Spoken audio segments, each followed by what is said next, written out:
Hey everyone, welcome to our channel Universal Laws. This is lecture number 3 of MP Accommodation Control Act.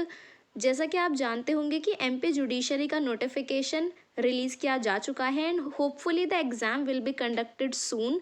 सो हम अपने channel पर MP Accommodation Control Act पढ़ रहे हैं properly and this is lecture number 3. अगर आप इस video को पहली बार देख रहे हैं, अगर आपने लेक्चर नंबर 1 एंड 2 नहीं देखे हैं तो इस वीडियो के डिस्क्रिप्शन बॉक्स में आपको लिंक्स मिलेंगे जहां पर आप क्लिक करके lecture number 1 and lecture number 2 को देख सकते हैं. एंड आई डू सजेस्ट कि आप सभी लेक्चर्स को प्रॉपर सीक्वेंस में देखें बिकॉज आज के इस वीडियो में हम सेक्शन 7 एंड सेक्शन 8 को पढ़ेंगे. सो अगर आपने अभी तक सेक्शन 6 तक नहीं पढ़ा है तो डायरेक्टली सेक्शन 7 और 8 से पढ़ने का कोई फ़ायदा नहीं है. So do watch all the videos in a proper sequence and also you can subscribe our channel and press the bell icon ताकि आपको सभी अपकमिंग वीडियोस की नोटिफिकेशन मिलते रहें बिकॉज हमारे चैनल पर हम बहुत सी इस तरह की वीडियोस प्रोवाइड करेंगे जो कि आपके इस एग्ज़ाम के लिए हेल्पफुल हो सकती हैं. Whether it is computer, MP local, GK, everything will be available on our channel. And also हमने एक MP के एग्ज़ाम की स्ट्रेटेजी से रिलेटेड भी एक वीडियो बनाया था. अगर आपको कोई भी प्रॉब्लम आ रही है अपने एग्ज़ाम की प्रिपरेशन करने के लिए तो आप उस वीडियो को भी देख सकते हैं. आप समझ सकते हैं कि किस पर्टिकुलर एरिया से क्या इंपॉर्टेंट टॉपिक्स हैं, किस तरह से आपको GK को कवर करना है, कंप्यूटर में क्या क्या पढ़ना है, सभी चीज़ें हमने उस वीडियो में डिस्कस करी थी. तो आप स्ट्रेटेजी से रिलेटेड वो वीडियो भी देख सकते हैं. सो हम स्टार्ट करते हैं सेक्शन 7 एंड सेक्शन 8. देखिए बहुत ही इंपॉर्टेंट सेक्शंस हैं whether for prelims as well as for mains exam. दोनों ही एग्जाम्स के पर्सपेक्टिव से सेक्शन 7 एंड 8 बहुत ही इंपॉर्टेंट हैं. So section 7 that is standard rent. Standard rent term पढ़ते ही सबसे पहले आपके माइंड में आना चाहिए डेफिनेशन क्लॉज कि स्टैंडर्ड रेंट की डेफिनेशन हमने कहाँ पढ़ी थी. सो सेक्शन 2 क्लॉज H जब आप पढ़ते हैं तो वहाँ पर स्टैंडर्ड रेंट को डिफाइन किया गया है. एंड सेक्शन 2 क्लॉज H पढ़ते समय भी मैंने आपको कहा था कि section 2 clause H, section 7 and 8 इन तीनों चीज़ों को, तीनों सेक्शंस को आपको एक साथ पढ़ना है.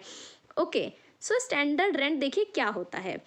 Any reasonable annual fair rent, कोई भी रीजनेबल एनुअल रेंट या कोई ऐसा फेयर रेंट जो कि फिक्स किया गया है किसी अथॉरिटी के द्वारा अंडर द प्रीवियस एक्ट. देखिए MP एकोमोडेशन कंट्रोल एक्ट 1961, जिस एक्ट को हम पढ़ रहे हैं that is the act of 1961. लेकिन इस एक्ट के आने से पहले भी एक और एक्ट था that is the act of 1955. And जब हमने डेफिनेशन क्लॉज पढ़ी थी तो वहाँ पर सेक्शन 2 क्लॉज G, जब आप 2 क्लॉज G पढ़ेंगे तो वहाँ पर लिखा गया है कि the act of 1955 that is MP Accommodation Control Act of 1955 is repealed. इस एक्ट को रिपील किया गया है by the provision of section 51.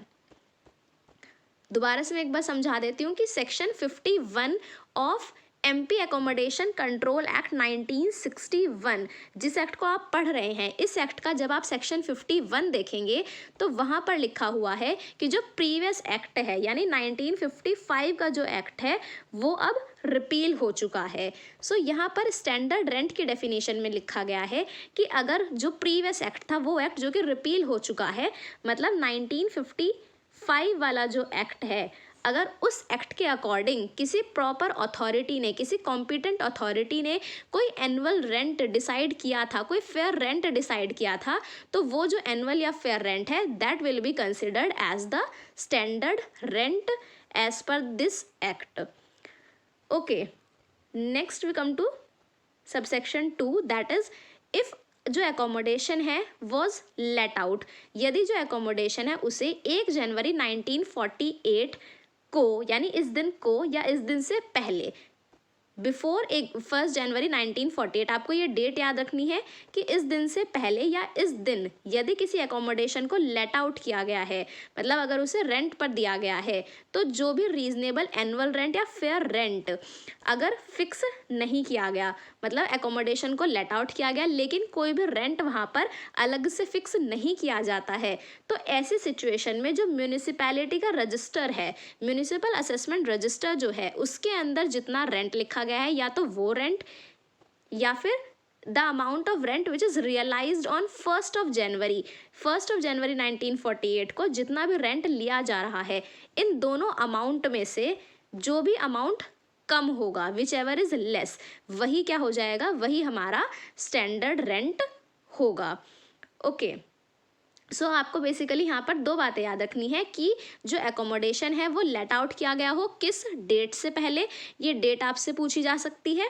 And आपको याद रखना है कि municipal assessment register and which is realised on this date, इन दोनों में से जो भी अमाउंट लेस होगा हम उस अमाउंट को कंसिडर करेंगे as the standard rent.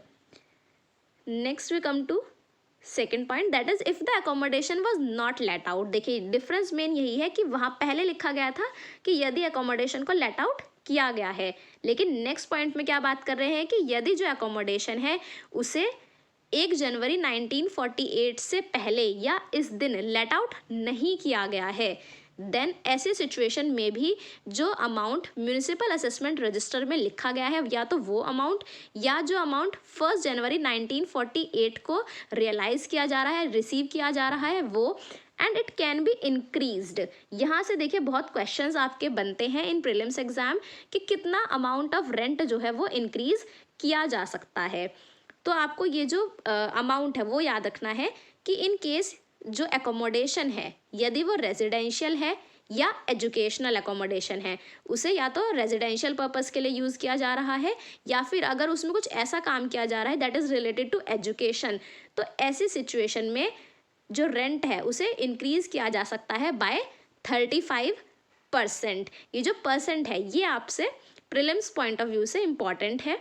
4 options वहाँ पर आपको फ्रेम करके दिए जा सकते हैं, 30%, 25%, आपको याद रखना है 35%। एंड रेजिडेंशियल और एजुकेशनल के अलावा यदि कोई अदर एकोमोडेशन है तो उसमें 75% इंक्रीज किया जा सकता है। Third point is in case of increase in municipal tax, यदि जो म्यूनिसिपल टैक्स है रिस्पेक्ट ऑफ दैट एकोमोडेशन यदि वो बढ़ जाता है तो जितना भी टैक्स बढ़ा है उसके अमाउंट के रिस्पेक्ट में भी इंक्रीज किया जा सकता है। ओके, एंड यहाँ पर आपको ये जो इंक्रीज़ की बात लिखी गई है इसके रिस्पेक्ट में एक प्रोविज़ो भी याद रखना है कि जो ये 35% इंक्रीज़ है और ये जो 75% इंक्रीज़ करने की बात कही जा रही है, ये इंक्रीज़ केवल तब किया जा सकता है where the accommodation is kept in good and tenantable repairs, कि यदि जो लैंडलॉर्ड है वो उस एकोमोडेशन को सही तरीके से अच्छे टेनेंटेबल रिपेयर्स की कंडीशन में रख रहा है तभी वो एंटाइटल्ड है कि वो रेंट को बढ़ा सके। ओके, तो ये भी ज़रूरी है, लैंडलॉर्ड की एक तरह से यहाँ पर ड्यूटी को इंश्योर किया जा रहा है कि जो एकोमोडेशन है उसको सही कंडीशन में रहने योग्य स्थिति में रखा जाए कि टेनेंट वहाँ पर सही तरीके से रह सके।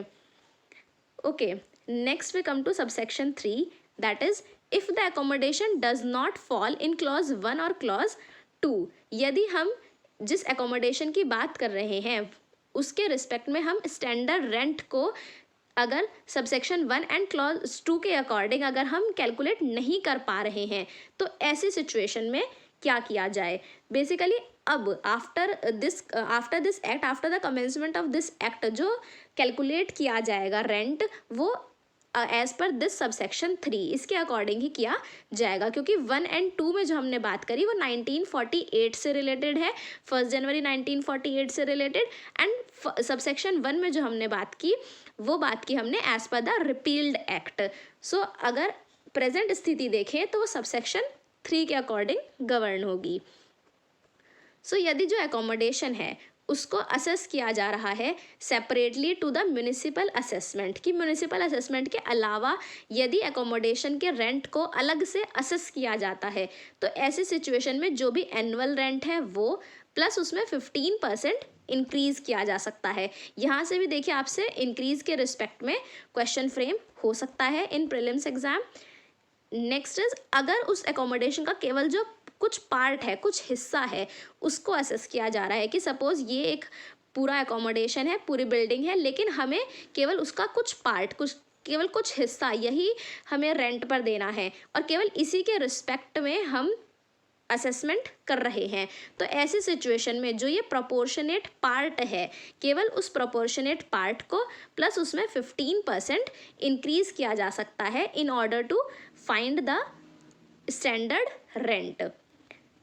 Now third one is if not so assessed, यदि फर्स्ट एंड सेकेंड इन दोनों के अकॉर्डिंग असेसमेंट अगर नहीं किया जाता है, तो ऐसी सिचुएशन में अगर कोई भी एनुअल रेंट एग्री किया गया है by the landlord and टीनेंट, landlord और टीनेंट ने आपस में ही किसी अमाउंट ऑफ रेंट को एग्री किया है कि हम इतना रेंट देंगे, एंड लैंडलॉर्ड भी एग्री कर जाता है कि ठीक है मैं इतना रेंट तुमसे रिसीव करूंगा, तो that agreed rent is the standard rent.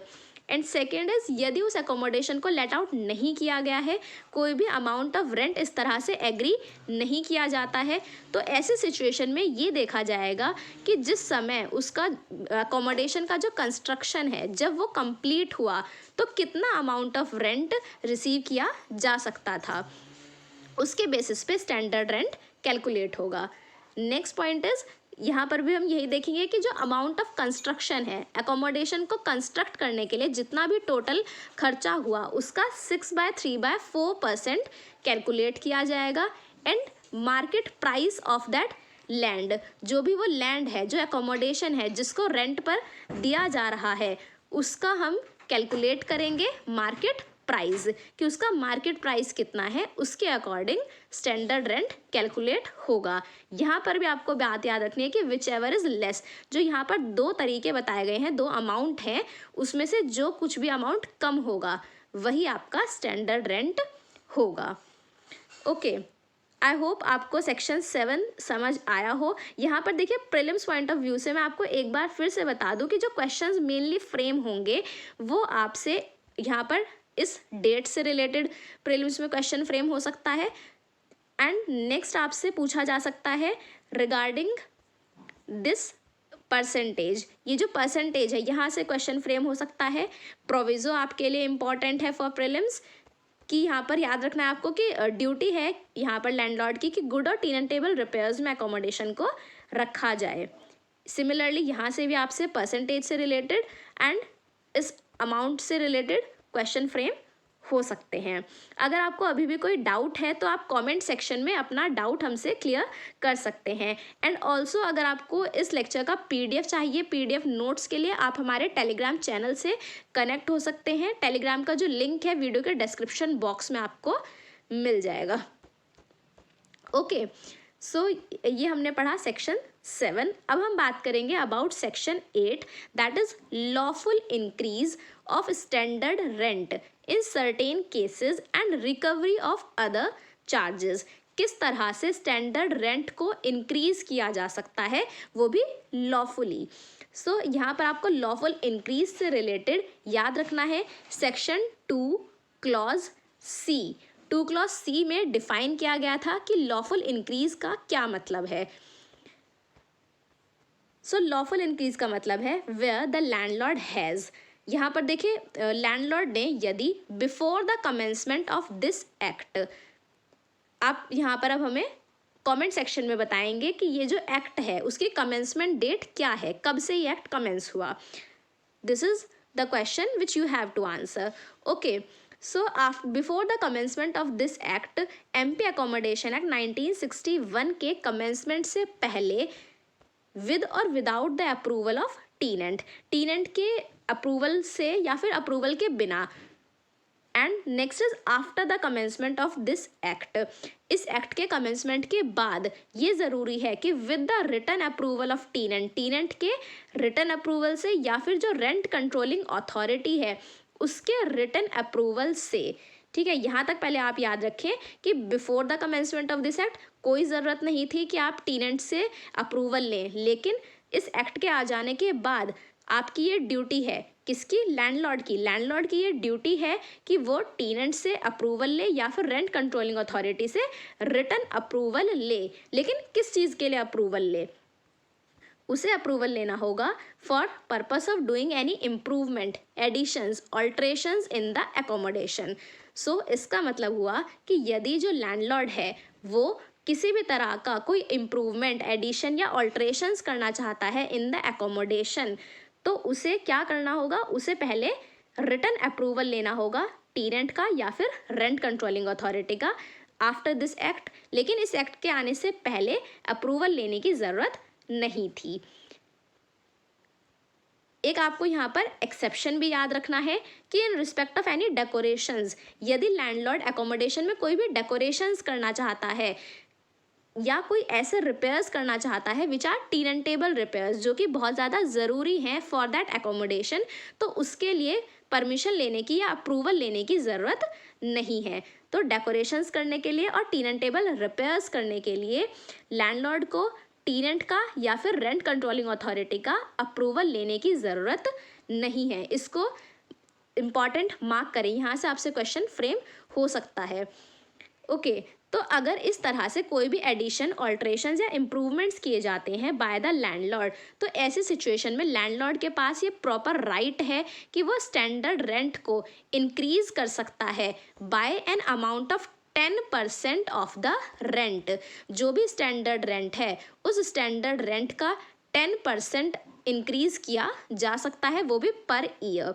तो यहाँ पर आपको 10% जो है इसे याद रखना है फॉर प्रीलिम्स एग्जाम कि कितना परसेंटेज इंक्रीज किया जा सकता है। तो लैंडलॉर्ड के पास राइट है कि in respect of additions, alterations, improvements वो 10% ऑफ द रेंट इंक्रीज कर सकता है। नेक्स्ट इज, अगर कोई भी इस तरह के, तो ये तो हमने पहला पॉइंट पढ़ा जब लैंडलॉर्ड के पास राइट है कि वो लॉफुल इंक्रीज कर सकता है। नेक्स्ट हम पढ़ते हैं कि अगर कोई भी इस तरह के चार्जेस वाटर या इलेक्ट्रिसिटी से रिलेटेड टीनेंट के द्वारा पे किए नहीं जा रहे हैं और लैंडलॉर्ड उन्हें पे कर रहा है, तो मतलब ऑर्डिनरीली ये टीनेंट की ड्यूटी थी कि वाटर या इलेक्ट्रिसिटी से रिलेटेड वो चार्जेस टीनेंट पे करे। लेकिन टीनेंट अगर वाटर इलेक्ट्रिसिटी के वो चार्जेस पे नहीं करता है और लैंडलॉर्ड उस अमाउंट को पे किए जा रहा है, देन ऐसी सिचुएशन में लैंडलॉर्ड रिकवर कर सकता है उस अमाउंट को फॉर दैट पर्टिकुलर चार्जेस जो भी उसने वाटर और इलेक्ट्रिसिटी के लिए पे किए। यहाँ पर भी एक एक्सेप्शन है जो कि आपको याद रखना है कि except the amount payable as tax on the building. जो भी बिल्डिंग है, जो एकोमोडेशन है जिसको रेंट पर दिया गया है, उसका अगर कोई भी टैक्स पे किया जा रहा है बाय द लैंडलॉर्ड, तो उस टैक्स के अमाउंट को रिसीव नहीं किया जा सकता या रिकवर नहीं किया जा सकता फ्रॉम द टीनेंट, बिकॉज बेसिकली वो जो टैक्स पे करना है, टैक्स पे करने की ड्यूटी लैंडलॉर्ड की ही है, क्योंकि उसी की वो बिल्डिंग है। देन लैंडलॉर्ड ही टैक्स पे करेगा और लैंडलॉर्ड टैक्स के अमाउंट को रिकवर नहीं कर सकता। लेकिन इस टैक्स के अलावा अगर कोई भी वाटर और इलेक्ट्रिसिटी का ऐसा अमाउंट है जो कि टीनेंट के द्वारा पे किया जाना चाहिए था, देन ऐसी सिचुएशन में लैंडलॉर्ड उस अमाउंट को रिकवर कर सकता है। यहाँ पर भी देखिए एक और प्रोविजो आता है कि the tenant may by an agreement. लेकिन ऐसा हो सकता है कि टीनेंट और लैंडलॉर्ड के बीच में कोई भी ऐसा एक्सप्रेस या इम्प्लाइडली एग्रीमेंट हो जिसके द्वारा टीनेंट कहे कि ठीक है, जो भी अमाउंट ऑफ टैक्स है उसे भी मैं पे करने के लिए तैयार हूँ। तो यदि कोई इस तरीके का एग्रीमेंट है जिसके द्वारा टीनेंट ने एग्री किया है कि वो अमाउंट ऑफ टैक्स को पे करेगा, देन टैक्स को पे किया जा सकता है बाय द टीनेंट। लेकिन इस तरह के एग्रीमेंट अगर नहीं है कोई भी, देन टैक्स का जो अमाउंट है वो लैंडलॉर्ड ही पे करेगा। ओके, सो आई होप आपको सेक्शन 7 एंड सेक्शन 8 अच्छे से समझ में आए हों। अगर आपको ये वीडियो हेल्पफुल लगता है, so you can share this video with your friends and do hit the like button. And हमारे चैनल पर वेरियस वीडियोस अवेलेबल है, सभी का लिंक इस वीडियो के डिस्क्रिप्शन बॉक्स में आपको मिल जाएगा। And also you can subscribe our channel ताकि आप प्लेलिस्ट के ऑप्शन में जा करके सभी वीडियोस को देख सकें हमारे चैनल पर, क्योंकि वेरियस अदर वीडियोस अवेलेबल हैं। Share this video with your friends, keep supporting us. Thank you.